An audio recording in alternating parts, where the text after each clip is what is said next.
신약은 사복음서 강의를 먼저 들어가게 될 거고요.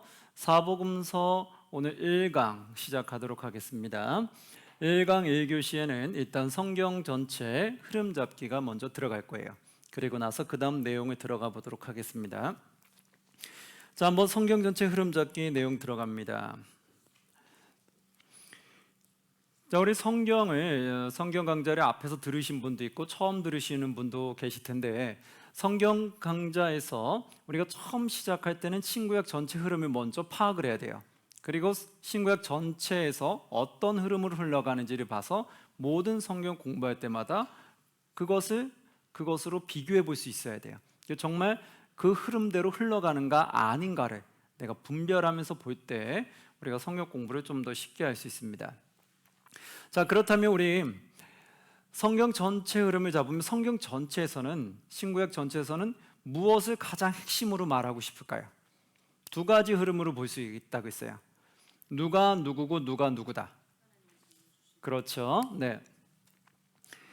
하나님이 창조주다. 그리고 누가 누굴까요? 그렇죠. 인간은 뭐다? 피조물이다. 이게 신구약 전체에서 말하는 가장 큰 핵심이에요. 우리가 창조주를 인정 안 하게 되면 우리는 하나님 말씀 순종 안 하게 되는 거고, 내가 피조물이라는 것을 인정 안 하게 되면 하나님 말씀 순종할 수가 없는 거예요.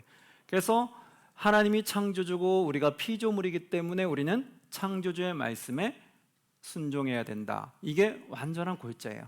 신구약 어디에서도 우리가 피조물이라는 걸 인정하지 않으면 하나님 말씀에 순종할 수가 없겠죠. 자, 그러면 하나님이 창조주고 인간이 피조물이라는 것을 성경 전체에서는 그것을 말씀해줘요. 그런데 하나님께서 우리를 하나님의 형상으로 창조했다고 하잖아요. 그렇죠. 하나님의 형상은 어떤 걸까요? 겉모습일까요? 내면일까요? 내면이죠. 하나님은 영이시기 때문에 외모를 갖고 계시지 않아요. 그래서 하나님의 형상이란 뜻은 두 가지를 가지고 있는데, 겉으로 보이는 외모, 또 보이지 않는 속성을 뜻한다고 해요. 근데 여기서 히브리에서 말하는 하나님의 형상은, 하나님은 영적인 분이시기 때문에 속성을 말한다고 해요. 그럼 하나님의 속성인데, 속성을 요한 1서에서는 하나님이 뭐라고 정의 내렸을까요? 하나님 곧 사랑이시다. 그러니까 하나님 우리를 사랑으로 창조했기 때문에 우리도 하나님 주 너희 하나님을 마음과 목숨과 뜻과 힘을 다하여 사랑하다라고 말씀하시잖아요. 즉 하나님은 우리를 사랑으로 창조하셨다. 그래서 인간은 하나님의 속성을 닮았기 때문에 내 안에 사랑이 있어요. 그 사람은 사랑을 받을 때 내가 삶의 가치를 느낀다고 해요. 그럼 내가 사람들한테 사랑받지 못하면 나의 삶의 가치를 못 느낀다는 거죠. 그래서 우리 인간은 사랑받고 클 때 건강하게 클 수 있는데, 사랑을 받지 못하고 크면 건강이 크기 어렵다는 거예요. 그것도 너무 지나친 사랑도 안 되겠지만 적당한 사랑이 필요하다는 거죠. 그런 것처럼 우리는 사랑으로 속성을 가지고 창조됐다. 그런데 이건 이단들은 이걸 잘 모르는 경우는 어떻게 하냐면, 하나님의 속성, 사랑을 가지고 인간을 창조했는데 인간의 모습을 보고 하나님의 모습을 따라 인간을 만들었다는 거예요. 인간에 보니까 남자도 있고 여자도 있네. 그러니까 하나님도 남자의 모양을 가진 하나님이 있고 여자의 모양을 가진 하나님이 있다, 이렇게 또 말하는 거예요. 그래서 남자의 하나님 또 여자의 하나님 이렇게 있다라고 말하는데, 이건 이단들이죠. 이단들은 하나님의 말씀을 제대로 알지 못하니까 임의적으로 만들어내는 거예요. 자기의 뜻대로 자의적으로 해석해서 사람들이 현혹시키게 되는 거죠. 그렇지 않아요. 그러니까 우리의 모습은 하나님의 겉모습을 닮은 거예요? 하나님의 속성을 닮은 거예요? 그렇죠. 하나님의 속성을 닮은 거예요. 그래서 우리는 내 안에 사랑을 가질 수밖에 없다. 그래서 인간은 결국 사랑의 속성을 가지고 태어났는데, 그러면 인간은 결국 하나님으로부터 사랑을 받고 태어났기 때문에 우리는 누구를 사랑해야 될까요? 그렇죠. 우리는 하나님을 사랑하게 되어 있어요. 그리고 우리가 하나님을 사랑하는 삶을 성경은 뭐라고 말하냐면 하나님께 영광을 돌린다, 이렇게 말해요. 하나님께 영광 돌리는 삶을 산다 이러잖아요. 그게 내가 하나님을 사랑하는 모습의 표현이라고 보시면 돼요.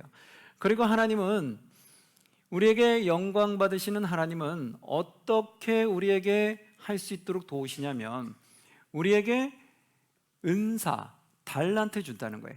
즉 우리가 하나님을 사랑하는 데 있어서 아무것도 받은 게 없으면 사랑할 수 있는 게 아무것도 없잖아요. 말뿐밖에 없잖아요. 말로만 주님 사랑합니다 이러면 끝나잖아요. 근데 뭔가 하나님 사랑할 수 있는 여러 가지 은사들을 주셨다는 거예요. 그게 달란트라는 거예요. 우리도 누굴 사랑하면 말로만 사랑해 이렇게 끝나지 않잖아요. 사랑하면 어떻게 해요? 밥도 사주고 싶고 옷도 사주고 싶고 뭐 이것저것 액세서리도 사주고 싶고 뭔가 막 해주고 싶잖아요. 그러니까 내가 가지고 있는 모든 걸 동원해서 해주고 싶은 것처럼 우리도 하나님께 받은 걸 가지고 하나님께 영광을 올려드리는 거예요. 하나님께 받은 것을 무엇이라고 말한다? 바로 은사 또는 달란트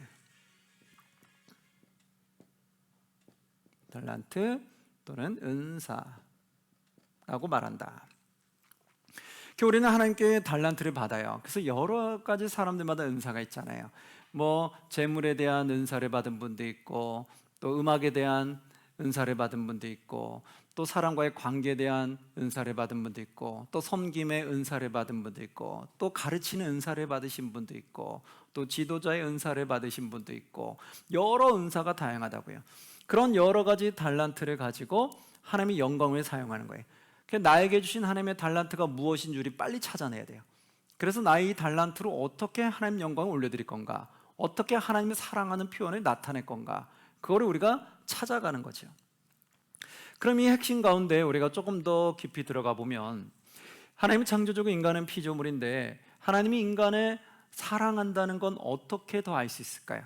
하나님의 속성으로 지으셨는데 하나님 우리 정말 지극히 사랑한다는 것이 성경에 나타나 있어요. 어디 나타나 있을까요? 구약에서는 어떻게 나타나 있을까요? 구약에서는 천지창조를 통해서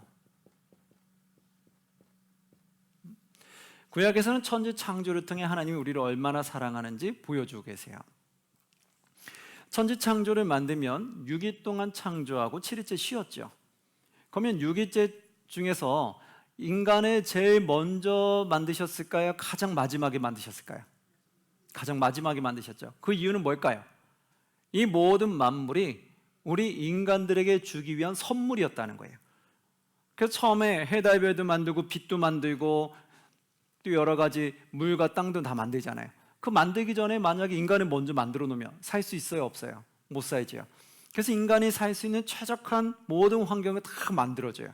꽃과 나무부터 동물까지 다 만들어주고 마지막에 인간에게 선물로 주는 거예요. 그 뭐라고 말하냐면 너희는 이 모든 만물을 하나님의 형상으로 다스려라 이랬어요. 그러니까 이 모든 만물을 인간에게 다 준 거예요. 인간에게 다스리도록. 우리도 누군가에게 만약에 가장 귀한 선물을 줄 때 우리가 자녀들이 태어나면 자녀들이 그 방 안에서 사용할 수 있는 모든 환경을 만들어주죠. 장난감부터 시작해서 옷부터 시작해서 아이가 할 모든 거, 그리고 습도도 다 맞춰주고 아이가 가장 잘 성장하기 좋도록 만들어주죠. 왜 그래요? 그 집은 누구를 위한 거기 때문에 내 아이를 위한 집이에요. 아이를 위한 방이기 때문에 아이를 위해서 이 방을 다 꾸며준 거죠. 즉 거기 주인공은 누구예요? 그 아이죠. 이 우주 만물을 창조했는데 이 우주 만물의 주인공은 그럼 누구예요? 그렇죠. 우리 인간이라는 거예요. 다시 말하면 나라는 거예요. 여러분 믿으십니까? 여러분 이제 하나님이 이 우주 만물을 나를 창조했다고 하면 여러분 해와 달을 보면서도 기뻐하셔야 돼요. 누구를 위해서 창조했기 때문에? 바로 나를 위해서. 꽃과 나무를 볼 때 기뻐해야 돼요. 왜요? 누구를 사랑해 창조했기 때문에. 그렇죠. 하나님이 나를 위해서 모든 우주 만물을 창조했기 때문에 우주 만물을 보면서 우리는 기뻐해야 돼요. 야, 하나님이 나를 위해서 모든 걸 만드셨구나. 바로 그거. 그래서 우리 천지창조를 하는 걸 통해서 우리를 얼마나 사랑한지 알게 됐고 모든 것들은 나를 주인공으로 삼아서 나를 위해 만들어 주셨다. 자, 그 다음에 이제는 신약으로 가면 신약에서는 하나님이 우리를 사랑한다는 거 어떻게 알 수 있을까요? 신약에서는 바로 십자가의 사랑으로 우리를 알 수 있어요. 왜 십자가의 사랑으로 알 수 있을까요? 우리가 이렇게 하나님이 우리를 창조했는데 우리가 하나님의 창조하는 거 모르고 자꾸 죄를 짓고 떠나는 거예요. 그런데 우리의 행함으로는 구원받을 수 있는 게 전혀 없다라는 거예요. 결국은. 그래서 하나님 그걸 아시고 어떻게 하냐면 독생자 예수 그리스도 보내주셔서 우리의 죄값을 대신 치르게 하셨다는 거예요. 그러니까 우리는 원래 죄가 있으면 천국에 갈 수 있을까요? 없을까요? 못 가죠. 근데 죄가 있어서 못 가는데 우리는 죄를 짓지 않고는 못 사는 거예요. 우리 인간은 너무나 나약하고, 그리고 우리 안에 선악과를 통한 죄성이 들어왔기 때문에, 악이 들어온 이후에는 누구도 그 원죄를 뽑아낼 수 없는 거예요. 그러다 보니까 우리는 이 죄를 뽑아낼 수 있는 방법이 없는데, 그 방법을 해결해 주는 게 무슨 사건이었다? 십자가의 사건이었다. 예수 그리스도 통해서 우리의 원죄를 사해 주시는 거예요. 예수 그리스도의 보혈의 피가 우리의 죄를 덮어주는 거예요. 그러니까 내 안에 있는 죄는 계속 있어요. 그런데 그 위에 보혈의 피로 덮어줘서 우리를 의롭다고 칭해 주는 거죠. 그래서 우리를 의롭다고 의인으로 칭해줘서 천국으로 인도해 주는 거예요. 그게 우리의 사랑이라는 거예요. 우리의 죄성을 아시면서도 예수 그리스도를 통해서 우리를 구원케 하시는 하나님의 놀라운 섭리, 이것이 우리를 끝까지 사랑한다는 걸 보여주고 있어요. 우리가 하나님을 떠나지 않기를 간절히 바랬던 거예요. 자, 그럼 이런 핵심 중에서 사람들 중에 그럼 조금 더 구체적으로 나가면, 하나님이 창조주고 인간이 피조물인데 이것을 믿는 사람이 있고 믿지 않는 사람이 있다는 거예요. 이것을 먼저 받아들이지 않는 사람도 있어요. 믿지 않는 사람. 그리고 또는 이걸 믿는 사람이 있어요. 지금 이 자리에 우리가 말씀을 공부하고 있는 우리는 믿고 있는 거잖아요. 믿으니까 하나님 말씀을 들으러 왔죠. 안 믿는 사람들은 하나님 말씀을 들을 생각 안 하죠. 교회에 나오지도 않고 세상에 있죠. 즉 우리는 우주 만물 가운데 살고 있어요. 하나님이 우리를 위해서 만드신 작품, 그 가운데 살고 있다고요. 그런데 이 작품이 하나님이 창조했다는 거 안 믿는 거예요. 내가 그 안에 살고 있으면서, 누리고 있으면서도 안 믿는 거, 이거 성경은 뭐라고 말하냐면 영적인 교만함이라고 말해요. 영적 교만함. 창조한 것을 난 누리고 있으면서 믿지 않네. 우리가 아이를 위해서 집을 다 꾸며줬는데 아이는 그걸 보면서 나를 위해 꾸며줬다고 전혀 믿지를 않는 거예요. 이거는 그냥 만들어진 거지 부모님이 나를 위해서 만든 게 아니야. 이거 원래부터 그냥 있었던 거야. 이런 식으로 본다는 거죠. 우리 인간도 우주 만물을 보면서 하나님이 만들어주신 건데 아니야, 이건 그냥 원래 있었던 거야. 이런 식으로. 신이 어디 있어? 우연히 만들어진 거고 우린 우연히 지금 살아가는 거야. 이런 식으로 말도 안 되는 걸로 부인하는 거죠. 그것이 바로 믿지 않는 자. 그런데 그것을 믿는 자들이 있어요. 아, 그래, 우주 만물을 보니까 인간이 창조했는 건 아무것도 없다. 분명히 신은 존재한다. 그리고 그 신의 역사하심을 믿는 거죠. 자, 이렇게 해서 믿지 않는 사람과 믿는 사람의 부류가 있는데, 믿지 않는 사람을 우리는 믿음이 있다고 말해요, 없다고 말해요? 예, 그것을 믿음이 없다라고 말해요. 믿음이 없다. 믿는 사람은 믿음이 있다라고 말하죠. 그래서 믿음이 있고 없고는 어떤 걸로 알 수 있냐면, 하나님이 창조주고 우리가 피조물이다. 그것을 내가 정말 믿느냐 믿지 않느냐에서 갈림길이 주어져요. 그렇다면 이제 믿지 않는 사람들은 하나님이 나의 주인이 아니잖아요. 그럼 이들의 특징은 뭘까요? 세상 사람들을 잘 보시면 세상 사람들의 특징이 있어요. 특징이 뭐냐면, 우리 마음을 의자로 표현한다고 보면 이렇게 의자가 있어요. 근데 내 마음의 의자에 누가 주인일까요? 그렇죠. 나 자신이 주인이에요. 왜? 나는 주인을 믿지 않으니까. 창조를 믿지 않으니까 난 나만 믿어. 이 땅에서 나는 독불장군이야. 나는 그냥 내가 스스로 생겨났고 내가 스스로 모든 걸 이룰 수 있다고 생각하는 거예요. 이게 바로 영적인 교만함인데, 그래서 하나님을 주인으로 믿지 않는 자들은 보통 나라는 자신이 주인이 돼서 살아간다. 근데 나라는 자신은 할 수 있는 게 거의 없으면서도, 그러면서도 본인은 다 스스로 혼자 할 수 있다고 믿고 살아가죠. 여기서 믿는 사람은 그러면 어떻게 될까요? 믿는 사람은 나의 의자에, 내 마음의 의자에 누가 주인으로 잡았을까요? 그렇죠. 하나님이 나의 주인으로 자리를 잡았죠. 그리고 또한 예수 그리스도. 십자가 사건이 또 나의 주인으로 자리를 잡았죠. 그래서 믿는 사람은 항상 내 마음의 주인이 누구예요? 하나님인 거예요. 여러분 지금 내 삶의 주인이 누구실까요? 하나님이죠. 그럼 나는 내 삶의 주인의 말씀에 따라야 될까요? 따르지 말아야 될까요? 따라야 되는 거죠. 내가 나의 주인이면 내 의지대로 움직이듯이 하나님이 나의 주인이면 하나님의 뜻에 따라 움직이는 거예요. 그게 바로 믿는 사람들의 특징이다. 하나님의 주인을 믿는 사람은 나를 위해 사는 것이 아니라 아버지를 위해 산다는 거예요. 내가 돈을 벌어도 나를 위해 버는 것이 아니라 누구를 위해 벌까요? 하나님 위해서 버는 거예요. 그래서 이걸 번 걸 가지고 어떻게 하나님께 영광을 올려드릴 건가를 찾아내는 거예요. 우리가 열심히 살아가고 이 땅에서 열심히 봉사하고 열심히 일하는 이유도 결국 나를 위해서일까요? 하나님을 위해서일까요? 그것도 하나님을 위해서인 거예요. 그래서 하나님을 위해서 사는 사람은 이 땅에 살 때 정직하고 진실하게 살아가게 돼요. 그런데 내가 주인인 사람은 정직하고 진실하지 않아요. 내가 하고 싶으면 하는 거고 내가 하기 싫으면 안 할 수 있는 거죠. 자기 마음대로 해요. 그러나 하나님이 주인인 사람은 내가 정직하게 살고 싶던 살고 싶지 않던 어떻게 살아야 돼요? 무조건 정직하게 가야 돼요. 왜요? 하나님이 그걸 원하시니까. 나의 주인이 그렇게 하라니까. 그러니까 내 생각과 관계없이 나는 하나님의 뜻에 따라 세상을 살아갈 때 정직하고 진실하게 살아가야 되더라는 거예요.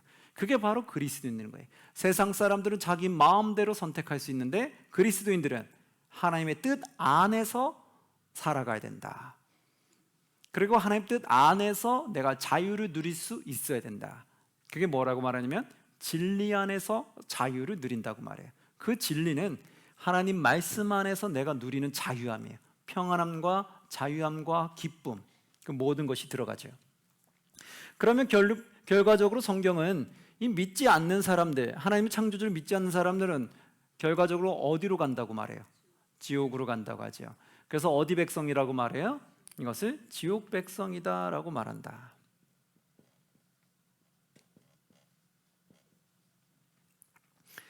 믿지 않는 사람들은 우리는 지옥 백성이다라고 말해요.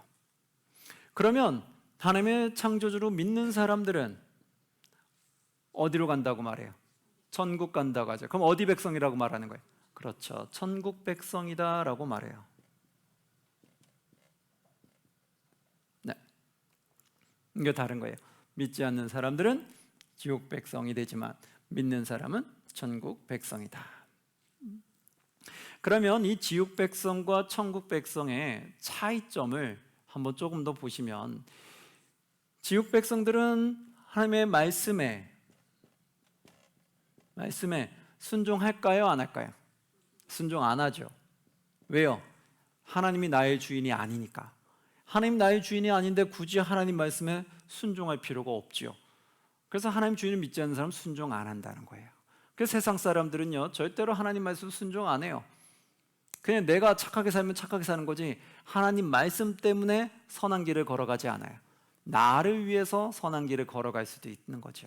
즉 나라는 우상 때문에 나의 이미지를 위해서 선한 길을 갈 수 있지만 하나님 때문에 선한 길을 가지는 않는다라는 거예요. 이들은 하나님 말씀에 순종하지 않지요.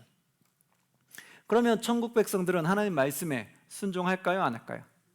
그렇죠. 순종하겠죠. 말씀에 순종하더라.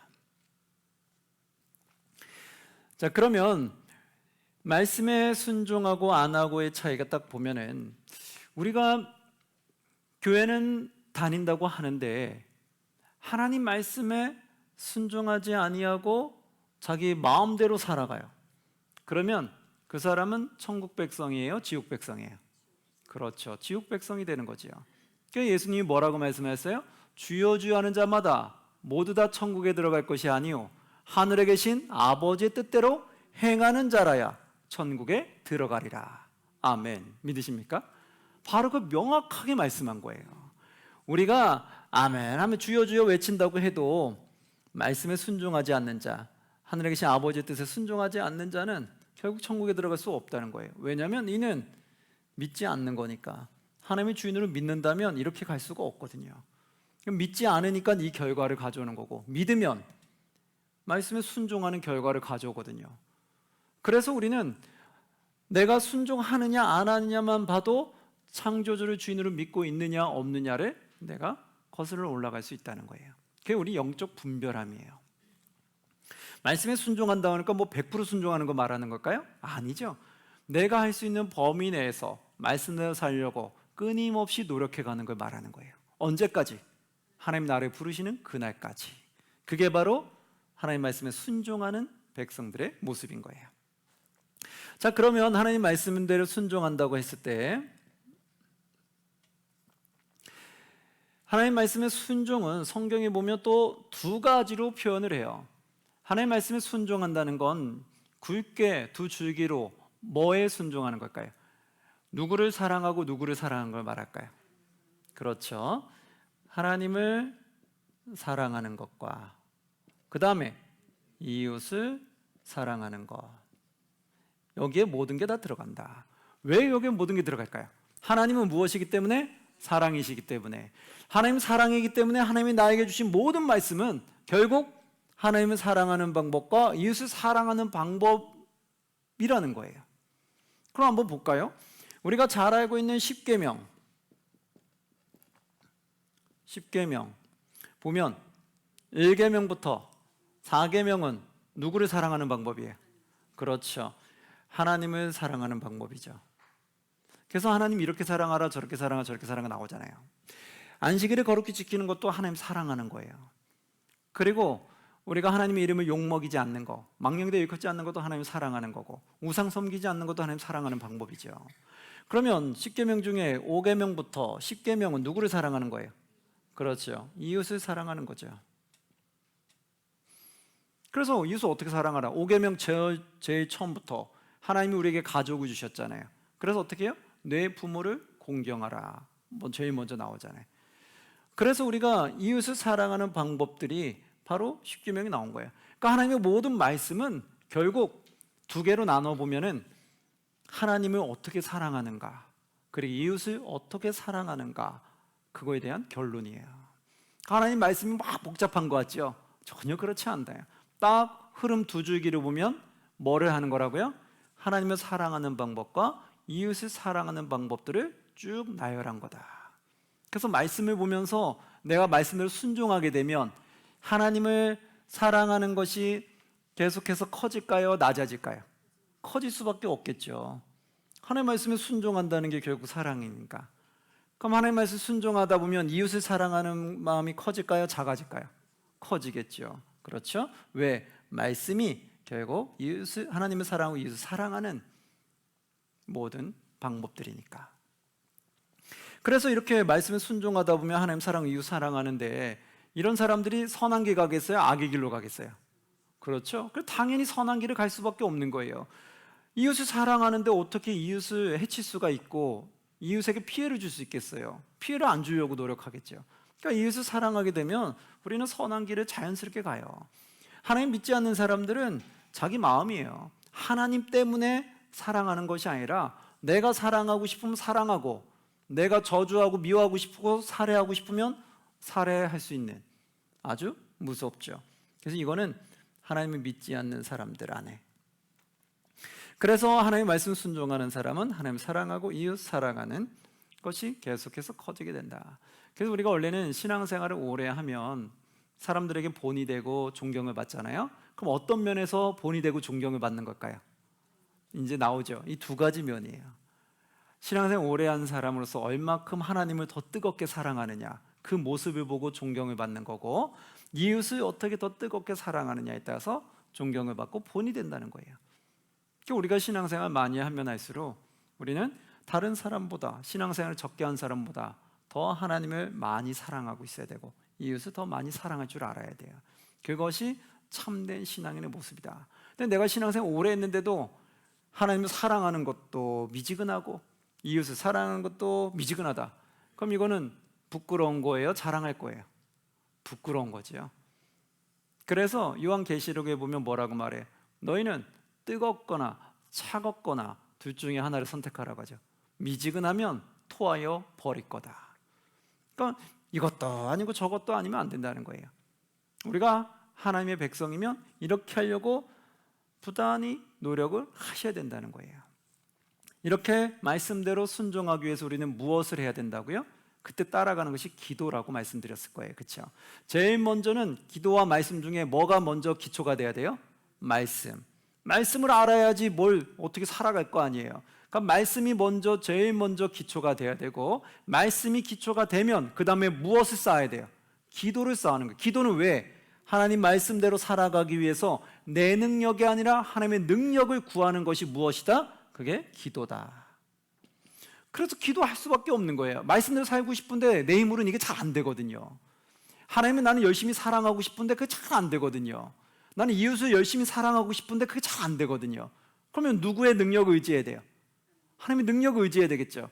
하나님 능력을 의지하려면 하나님께 구해야 되겠죠. 하나님께 구하는 그것이 다 뭐다? 그것이 기도다.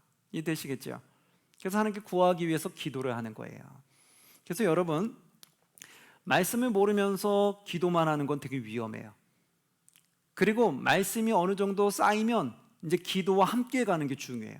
내가 말씀 듣는 건 막 좋아하는데 기도에는 별로 힘을 안 쓴다. 그럼 그것도 조금 어렵겠죠. 왜요? 아는 것 많아서 똑똑하긴 해. 지식은 있으나 내 삶이 하나님 영광을 드러내지 못하는 거예요. 그건 뭐예요? 그렇게 살려고 하나님께 기도하면서 그렇게 노력하지 않았기 때문에 건성건성인 거예요. 그래서 어떤 경우는 지식적으로만 아는 그리스도인들이 있어요. 말씀에 대해서 지식적으로 많이 알아. 해박해. 논쟁도 잘해. 따지기도 잘해. 근데 그 삶은 본이 안 돼. 이해되죠? 그런 거예요. 말씀을 알았으면 그 다음 기도하면서 그 말씀대로 삶으로 이동해야 되는데 삶으로 가지도 않고 아는 지식으로만 끝나니까 아는 채만 많이 하는 거예요. 그런 분들은 많은 사람들이 힘들게 만들고 피곤하게 만들어요. 그래서 자꾸 논쟁을 만들고 다툼을 만들어요. 자꾸 하나님 말씀을 가지고 이게 맞느니 저게 맞느니 막 그런 사소한 걸로 막 따지는 거예요. 우리는 하나님 말씀대로 살아가는 게 더 중요한 건데 살아가지는 않고 이 말씀이 맞냐 안 맞냐 단어 한두 개 가지고 그렇게 따지면서 막 서로 사이가 멀어지는, 그거는 어리석은 거다. 말씀을 내가 알았으면 어떻게 된다? 기도를 통해 그 말씀이 내 안에 삶으로 나타나야 된다. 그게 성숙한 신앙인이에요. 머리만 똑똑한 거 절대로 성숙한 거 아닙니다. 그거는 우매한 거예요. 말씀을 알았으면 삶으로 옮겨야 된다. 자, 그러면 하나님 사랑하고 이웃 사랑 쪽으로 가게 되면 이것이 곧 뭐다? 결국 하나님께 영광을 올리는 거다라는 거예요. 이것이 곧 하나님께 영광을 올려드리는 거다. 이렇게 드릴 수 있어요. 그럼 이제 하나님께 영광 올리는 게 뭔지 알겠죠? 많은 사람들이 집회에 가서 우리는 하나님 영광을 위해 살아가야 되겠죠. 아멘 이랬어요. 그래, 우리 하나님 영광 위해 열심히 살아갑시다. 아멘. 그 다음에 만나서 얘기했어요. 하나님 영광 위해서 어떻게 살아가실 거예요? 다 대답을 잘 못해요. 하나님 영광 위해 살아가는 게 뭐예요? 그러면 글쎄요, 그냥 뭐 말씀에 순종하는 거, 아니면 착하게 사는 거, 아니면 뭐 교회 열심히 가는 거, 헌금 열심히 내는 거, 봉사 열심히 하는 거, 그게 하나님 영광 아닐까요? 사람들 열심히 도와주는 거, 그게 영광 아닐까요? 이렇게 생각하는 경우가 있어요. 그거는 말씀이 제대로 정립이 안 됐다는 거예요. 영광을 올려드리는 건 아는데 영광 올려드리는 게 뭔지를 정확하게 정리되지 않으니까 자꾸 횡설수설하게 되는 거예요. 여러분, 하나님께 영광 올려드리는 게 뭐예요? 하나님을 사랑하는 것과 이웃을 사랑하는 거예요. 그리고 하나님을 사랑하고 이웃을 사랑하기 위해서 우리에게 무엇을 주신다고 했어요? 달란트를 주신다. 우리가 이웃을 사랑하려면 뭔가 있어야 될 거 아니에요, 그렇죠? 뭐 밥을 사주던 뭘 해주던 뭐 도우려면 있어야 되잖아요. 그게 달란트라는 거예요. 하나님을 사랑하고 이웃 사랑하기 위해서 우리는 하나님은 나에게 주신 달란트가 있다.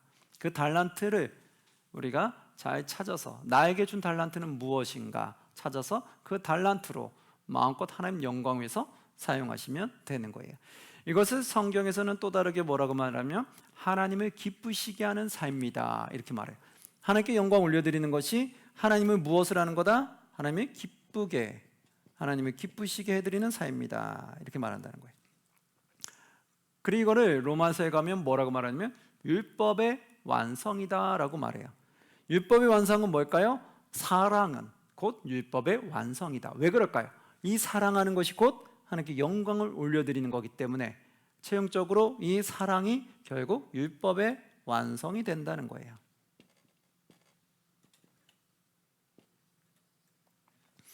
자, 그러면 우리가 사랑하지 않으면 율법이 완성이 되는 거예요, 안 되는 거예요? 안 되는 거죠. 미완성이겠죠. 그래서 우리가 하나님을 주인으로 모시면 일단 내 안에 사랑하는 마음이 생길 수밖에 없어요. 왜? 하나님 말씀이 결국 사랑하게끔 만드시기 때문에. 그래서 우리가 사랑할 수밖에 없고, 이 사랑이 내 안에서 나올 때 그때 그것이 이제 율법을 이룬 것과 같다는 거예요. 율법을 이루는 건 내가 사랑하지 않으면서 형식적으로만도 할 수 있잖아요. 교회 나올 때 사랑하지 않는 마음으로 나올 수 있잖아요. 그렇죠? 하나님을 사랑하는 마음으로 나와야 되는데 형식적으로 나올 수 있잖아요. 억지로 안 갈 수는 없겠고, 그런 억지로 가는 것이 바로 율법의 완성이 아닌 거예요. 내가 율법에 매여 있는 거지 완성된 게 아닌 거예요. 내가 율법을 지킨다고 해서 완성이 되는 것이 아니라 사랑하는 마음에 하나님 말씀에 순종하는 것이 율법의 완성이다. 그게 먼저 하나님 말씀을 지키기 전에 무슨 마음이 먼저 생겨야 돼요? 하나님을 사랑하고자 하는 마음이 먼저 생겨야 돼요. 이웃에게 잘해주기 전에 무엇이 먼저 생겨야 돼요? 사랑하는 마음이 먼저 생기셔야 돼요. 그래서 그 마음을 가지고 다가갈 때 율법의 완성이 될 수 있는 거예요. 자, 여기까지 해서 이제 보았습니다. 성경 전체의 흐름은 이렇게 볼 수 있어요. 하나님이 창조주라는 것과 인간이 피조물이라는 두 줄을 꼭 기억하시고, 인간이 무엇을 창조했다? 사랑으로 창조했다는 거. 그래서 그걸 통해서 믿는 사람이 결국은 하나님 사랑과 이웃 사랑으로 가게 되고, 이것이 곧 율법의 완성으로 가게 된다. 이것이 신구약 전체 흐름이에요. 이 흐름을 가지고 신구약을 전체 보기 시작하면 이제 신구약 내용이 들어올까요, 안 들어올까요? 이제 들어오기 시작하는 거예요. 그전에 말씀 읽을 때 율법으로 다가온 게 많았을 거예요. 아, 또 여기 보니까 이렇게 살라고 그러시네. 아, 여기 말씀 보니까 또 이렇게 살라고 하네. 저기 보니까 또 저렇게 살라고 하네. 아, 뭐 이렇게 살으라는 게 왜 이렇게 많아? 이거 내가 어떻게 다 살아내? 이럴 수 있잖아요. 그런데 이제는 이렇게 사랑하기 위해서 이런 방법도 있고 저런 방법도 있고 저런 방법도 있었구나. 그럼 내가 할 수 있는, 나의 형편에서 할 수 있는, 내가 사랑할 수 있는 방법은 무엇일까? 나의 입장에, 나의 상황에서 할 수 있는 사랑의 방법들을 하나씩 하나씩 풀어내 나가는 거예요. 그게 성숙해지는 거고, 어느 날 보면은 그런 사랑하는 많은 방법들이 나도 모르게 거의 다 행하고 있는 삶이 될 때가 올 수 있다는 거예요. 그래서 우리가 그렇게 믿고 가면, 그리고 이 내용을 알고 성경을 보면 이제 성경이 영안으로 보이게 된다. 자, 이렇게 해서 성경 전체 흐름 잡기는 여기까지 하고 마치겠습니다. 그럼 좀 쉬었다가 그 다음 2교시 들어가도록 할게요. 네, 수고하셨습니다. 네.